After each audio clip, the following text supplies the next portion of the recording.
आज्ञा नमस्कार मु तपस्विनी शतपथी मो चैनल तरफ आपण मानक अधिक अधिक स्वागत करुछि। आज आम एक विषय वस्तु पर आलोचना करने को जाउछंती जहाँ हेउछि फेसबुक रे चलीथिबा नुआ ट्रेंड मु सरकारी विद्यालय रे पाठ पढ़ी निजको गर्वित मन करुछि। तबे जेतेबेले एही पोस्ट फेसबुक रे आसे मु सरकारी विद्यालय रे पाठ पढ़ी निजको गर्वित मन करुछि सेतेबेले हमर फ्रेंड्स मैंने हमको क्वेश्चन करती आपण सीना सरकारी विद्यालय रे पाठ पढ़ी निजको गर्वित मन करुछंदी कण आपण पिला मानकु भी आपण सरकारी विद्यालय रे पाठ पढ़ेबे कि सेतेबेले आम चुप रहंती चुप रहिबा पे बाध्य होंती तार कारण अछि सेही कारण गुडी को आम आज आलोचना करिबा। तेबे तार प्रथम कारण हेउछि जेतेबेले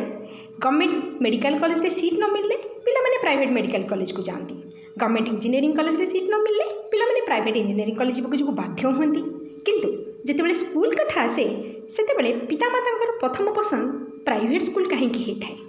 तार कौन कारण तार सबुठार गोटे बड़ कारण रही आपणकर शिक्षार आधुनिकरण उपरे गुरुत्व आरोप न करवा तार माने कौन तार माने होची समस्त सरकारी स्कूल रे पिला माननकु पढ़ाइबा पई पितामाता जे अनिच्छुक ताहा कहबा भूल हेबा। आपणकर सेंट्रल स्कूल रही जहाँ आम केन्द्रीय विद्यालय कहते सेठारे पिला माने प्रवेशिका परीक्षा दियंती पितामाता मध्य यथेष्ट आग्रह प्रकाश करती सेठारे निज पिलामानंकु पढ़ाइबा आपणकर नवोदय विद्यालय रही पिला माने सेठा माने पढ़ाई बहुत मात्रा इच्छा प्रकाश करती आपणकर ओडिशा सरकार ओडिशा आदर्श विद्यालय भी रही सेठारे भी पिला माने पढ़ाइबा पिला को इच्छा करती किंतु प्रश्न आसे जेतेबेले पितामाता माने से स्कूल रे पिला को पढ़ाइबा अनिच्छा प्रकाश करुछंती जेतेबेले स्कूलटी ओडिया माध्यमिक होईछि तार माने होछि ओडिया भाषा मध्य शिक्षार आदान प्रदान। तेबे कहीं ना समस्ते चाहती निज पिला को गोटे भल स्कूल रे पढ़ाइबा पिलार शिक्षा व्यवस्था भल होगापी जितेबाला आमे माने सरकारी विद्यालय पाठ पढ़ुते से आम समय कथा अलग थिला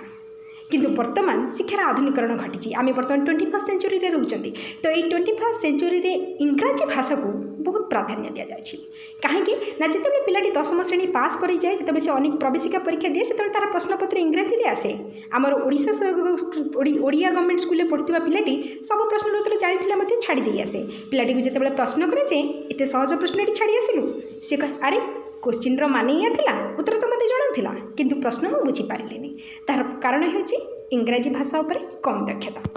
तो बेसरकारी स्कूल रे इंग्राजी भाषा को प्राधान्य दिया जाइछि इंग्राजी भाषा वर्तमान आम समाज एक मुख्य भूमिका ग्रहण करिछि तो आमर ओडिया गवर्नमेंट स्कूल रे सही प्रकार शिक्षा व्यवस्था चालू नहीं आधुनिकरण घटी ना जहाँ पूर्व पारंपरिक शिक्षा व्यवस्था चलता से ही पारंपरिक शिक्षा व्यवस्थाटी चली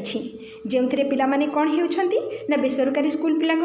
कम प्रदर्शन करते बेसरकारी स्कूल रे बेसिक मैथ पढ़ा जाउछि कंप्यूटर पढ़ा जाउछि स्पोकन इंग्लिश पढ़ा जाउछि एवं विभिन्न प्रकार को करिकुलर एक्टिविटीज करा जाउछि किंतु सरकारी विद्यालय रे ताहा कम परिलक्षित होउछि तो पिलाटी धीरे धीरे धीरे धीरे आगक जाई जितेबाला +2 पढ़ाई जाउछि अन्य हायर एजुकेशन करबा जाउछि ताकु सेतेबाला बहुत परिश्रम करबा पड़े बेसरकारी पिलाटी तुलन में ताकु दिन राति रटी रटी इंग्राजी भाषा पर दक्षता लाभ करबा पड़े यह हूँ भावुची मो बोधे तार प्रथम कारण। द्वितीय कारणटी हेउछि आमर सरकारी विद्यालयर शिक्षक माने शिक्षक नुहंती तार मानेटा कौन आपण मानक कही बेसरकारी विद्यालय शिक्षकटी केवल शिक्षक अटे तार काम होछि शिक्षादान करबा तार काम होछि पिलार कॉपी करेक्शन करबा तार काम होछि इवैल्यूएशन करबा तार काम होछि पिलार शैक्षिक दक्षता को वृद्धि करबा पिलार शिक्षा व्यवस्था रे उन्नतीकरण करबा पिला को शिक्षित करबा किंतु सर ओडिया माध्यमिक स्कूल रे जो टीचर माने अछंती तांकर अनेक किछि काम रहिछि से माने केवल शिक्षक नहंती से माने जनगणना करंती से माने वोट काउंटिंग करंती से माने महामारी समय ड्यूटी करंती से माने स्कूल रे चाउल ओजन करंती से माने भी अंडा गणना करंती तेबे एते सब काम करिबा परे तांको पाखरे पिला को अधिका किछि पढ़ाइबा पई इच्छा थिले मध्य से करि पारंती नाही समय मध्य अंटे नाही तेबे यही जो जिनसटी आमे माने परिलक्षित करुछंती मु भाबुची एहा हेउछि यार प्रमुख प्रथम कारण जे काहेकि आम पिलाटी को आमे बेसरकारी विद्यालय रे पढ़ाइबा जदि यह फेसबुक रे पोस्ट करवा कमेंट करवा निज निज भितर जुक्ति करवा ए सब को छाड़ी आमे सब पितामाता माने मिसी सरकार को जदि अनुरोध करते जे समस्त ओडिया माध्यमिक विद्यालय को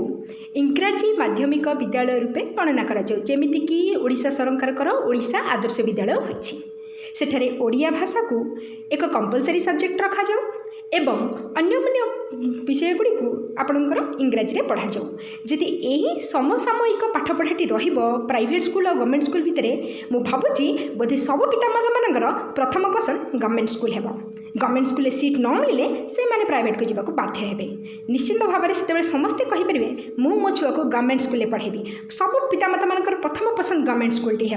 तेबे मो तरफ सरकार को एतिक अनुरोध एवं आपण मैंने अनुरोध करूँ जे पिला मानकर भाग्य को गढ़ापी शिक्षार आधुनिकरण आनिबा निहाती जरूरी जहाँ को आम मॉडर्न एजुकेशन कहते आ मॉडर्न एजुकेशन आने हेले आमर इंग्राजी भाषार दक्षता बढ़ाई जरूरी तेणु समस्त विद्यालय गुड़ी को आमे इंग्राजी माध्यमिक विद्यालय करदेवा उचित कहीं ना आम से जो शिक्षक मैंने अच्छा